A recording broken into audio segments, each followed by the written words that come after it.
papunta kami ng Manila, then Manila to Nueva Ecija.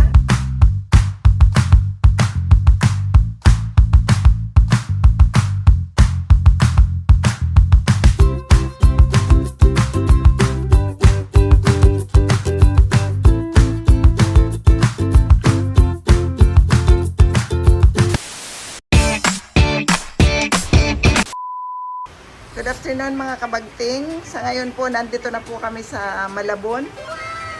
Ito po ang bahay ng Kuya Danny. Ang kanyang sweetheart, ang kanyang may bahay. Ayan, at look. Ayan, ang aming dating kasama sa Riyadh. Sina Kuya Wenny at si Ate Dory. Ayan, shout out kay Kuya Ed at kay Ate Grace.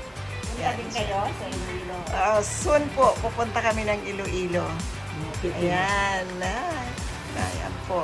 Ayan, mga kabagting, andyan na po sila Kuya Wenny. Ang first na bisita namin dito sa Manila, dito po sa Malabon. At i-update po namin uli kayo sa iba pa naming mga pupuntahan. Ayan, this is our first destination. Ayan, ang si Mr. Kabagting. A few moments later. Ayan, magandang hapon muli. Nandito na po ang Kuya Danny. Kasi kanina pag wala pa si Kuya Dan. Ayan. At naghanda po sila ng merienda and ano na to? Early dinner. Ayan.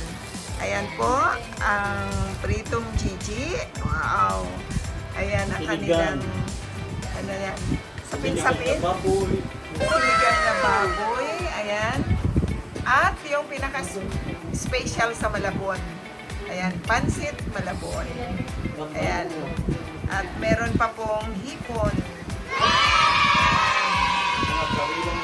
Ayan. Kain po tayo mga kabagting. Ayan muli na makakasama namin parang small reunion po ito ng taga Muñoz family. Ayan, sila Kuya Danny at sila Kuya Wen, ang aming mga kasama doon during 2000. Ayan, 2000. Ayan, nag-exit kayo ate, mga 2000.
Ayan, andito na po kami sa lugar ni Mr. Pineda. At yan po yung kanyang signboard ng kanyang business. Ayan, Solar Technology Corporation. Ayan. Ito po ang kanyang munting opisina. Ayan. Ayan, nakikita niyo po yan mga kabayan. Ayan. Ang dami pong bunga ng kanyang talong. At kung matatandaan niyo po mga kabayan, way back 1992 na nasalanta po ng lahar ang lugar na ito ng Pampanga. So kaya ngayon ang mga pananim po dito ay napakaganda dahil yung lahar na ibinuga from Mount Pinatubo, after 5 years po nagiging fertile ang kanilang lupa. Kaya ang mga pananim po dito at punong kahoy ay napaka-uusbong, napakaganda. Papasok po tayo sa kanyang munting opisina. Mga kabagting, ito yung boss ng RAL. Yan. Ito Ang yung ating pinaka-CEO. sinadya dito sa Pampanga, ang ating dating kasama rin po sa Saudi Arabia, ang guwapitong aming inaanak na si Arnie Pineda Santos. Ayan, ito po ang kanyang munting opisina at kung makikita nyo po, ayan, ang kanyang business po ay about sa solar system at yung nais pong magpakabit, Musical. ayan, kontakin lamang po kapag gusto nyo pong magpakabit ng solar system. Ayan, malalaki pong panel yan. At ganun din po sa music. Ayan, gumagawa po siya ng mga speakers. Ayan. May isa pang business dito. Oo. May refilling pa siya. Oo. Oh, ayan po. May refilling station pa ang ating kapatid. Ayan. Ang ganda naman. 100 gallons per minute capacity daw po itong kanyang ano dito, tangke. Ayan. Support po natin ang ating kapatid, mga OFWs. Ayan. Kung nais po ninyong mag-inquire, tawagan nyo lamang po si Kuya Arnie direkta. Yan ang solar system control para mag-generate ng power. Ayan. Iba-ibang sizes po yan. Yan, depende sa capacity ng inyong bahay. Kung gusto nyo buong bahay, aircon, refrigerator, ay mag-function. Ayan. So, mag-inquire lamang po kayo. Mga kabagting, ito si Arnie, siya ang lobi ng Panginoon, siya ang magiging partner ko sa business. At hingi ko sa lahat ng mga OFW, tangkilikin natin ang mga kabuhayan ng mga OFW dito sa bansang Pilipinas. Dahil kagaya kay Arnie Pineda, nag-spend siya ng ilang taon ka sa Saudi? Ano po, 17. 17 years naghihirap sa Saudi upang makapundar. So, we have to be nationalistic. Ipatronize natin ang mga produkto ng mga OFW para magkaroon din po ng kaginawaan sa pamumuhay.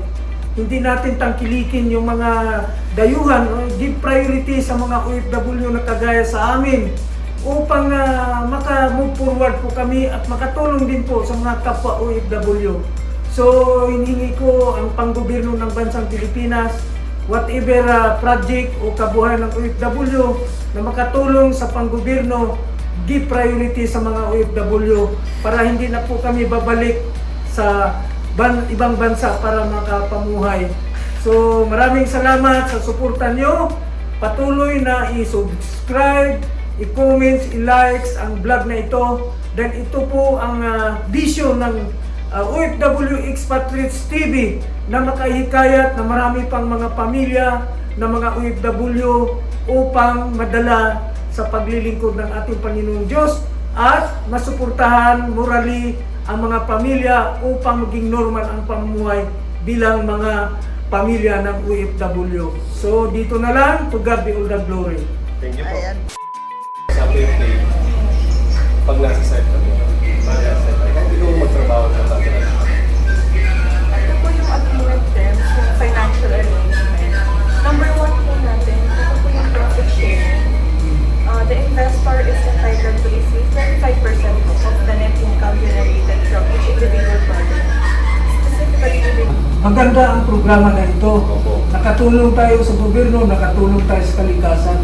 So, very interesting livelihood ito. Kaya lang po na time being, yan lang ang magagawa ko. Financially, kung sabihin mo sa akin na may malaking project kami, ganito, kaya lang idaan natin sa process dahil kahit magkapatid, when it comes to money, kailangan ng transparent tayo. Kasi hindi maganda yung ang pinagsamahan namin ni Kuya Arnie parang kapatid, parang kapamilya. So ayaw ko na dahil lang sa money issue masisira tayo. Ayoko. So we have to be transparent in all aspect. Tama. So yan lang ang i-studyohan ko ito. Taga-Muñoz. Riyadh. Ayan. Ayan mga kabagting, andito na po ang pamilya Lateo. Ayan, Team Lateo, nandito na po. Ayan. Say hi kabagting. Hi pa. Ayan, si Kabagting Kat. Ang mga little kabagting. Team Lateo, welcome, welcome sa Pampanga. Ayan. At after po dito, pupunta kami ng Nueva Ecija. Susugurin namin si Kabagting Boy. Ayan. Matagal-tagal na po namin hindi Bali, gabi na tayo makauwi. napakaganda po ng lugar. O, umahan sa gilid. Ayan. Mga kabagting, ayan po muling nakita namin ang aming isa pang kasamahan sa Riyadh. Ayan, ang Kuya Riz. Ayan, at ang kanyang may bahay at pretty apo. Hi, kabagting! Hello, kabagting! Ayan. Masalamat. Yung mga nakakamiss po kay Kuya Riz, ito na po siya. Ayan po, buhay at busog na busog. Oo, hindi nagbago at batang-bata pa rin. Ginamit sa pangmalaki ang gawain. para Nakita sa po Panginoon. ang mga kapatid sa Riyadh po at bless po ako sa mga kapatid. Praise God din po, nakakasama na sa gawain ni Mrs. Yan ang malaking tagumpay sa buhay mo. Amen po. Kung magkasama sa gawain si Mrs. Di ba, Mrs.? Opo. Oh, praise God. Yan, isang leader na rin po sa sa church. Praise God. Ayan, yan ang pagpapala ng Panginoon sa buhay ng Kuya Riz. Amen po. Soon, buong pamilya na ni Kuya Riz ay makakasama sa gawain. Amen, amen. Okay, thank you Kuya Riz. Thank you sa Thank you. pag-meet up. Sa pagpunta po, mga kapatid. Like, subscribe, comment sa OFW Expatriates TV. Like and subscribe, kabagting! Yun. Thank you po.